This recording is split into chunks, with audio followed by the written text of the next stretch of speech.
Hey guys, Cameron here with Emerson Property Management. Every week I bring you tools, tactics, strategies, lessons I've learned, things that helped me build up a sizable run portfolio in about 2 years and now manage that portfolio. Today, guys, I want to talk about churn. So if you're in the property management industry, you've probably heard about churn. If you're not, if you're just a homeowner and you're looking at this channel for some tips, this really isn't going to be, that helpful for you. So I would just move on.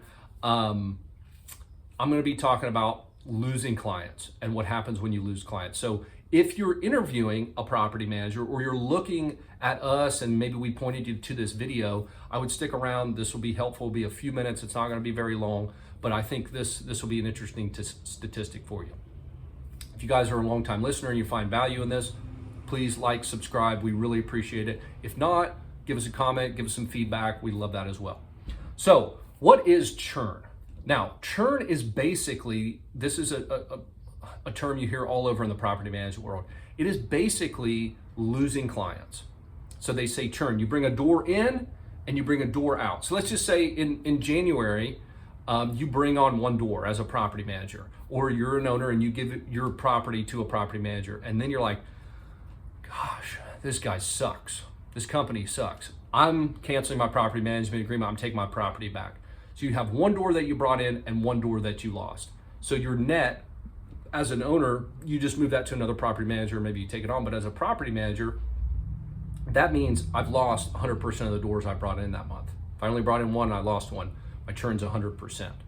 So something that we're very proud about. Now, let me back up. Churn can be from you're doing a poor job and the property owner is moving on because frankly you're not getting the job done. That's churn. But you can also be from selling. So at the time of this recording in 2023, the past 2 years have seen an incredible time to sell, right? Prices were going up double digits year over year. So we had some owners who sold. So churn numbers take into consideration selling as well as for performance issues. Churn is just strictly losing property. It's an overall term. So when you hear somebody say, I have a 30% churn rate, you might think, my God, that is horrible. I would say that's terrible. I think the average churn rate is between 15 and 20%.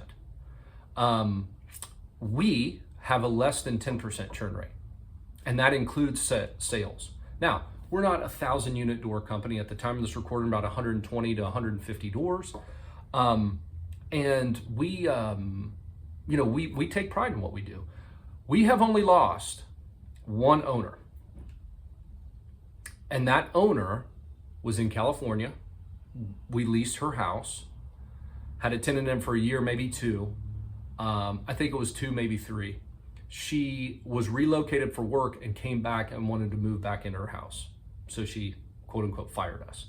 That was the only client that we've lost. Every other client that we've lost, we have either fired them because they're not part of what we want to do, or they've sold the property and captured, that equity growth.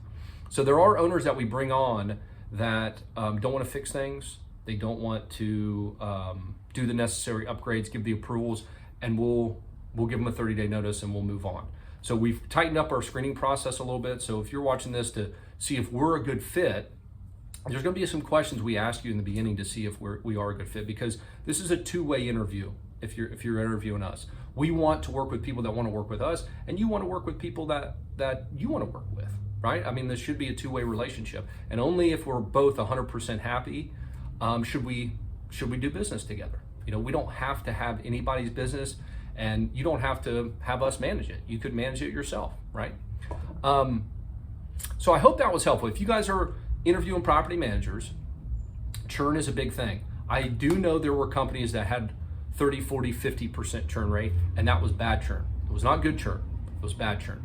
So we have less than 10%, and like I said, we've had one client, and we started keeping track of this in 2017. So over 5 or 6 years, we have only lost one client.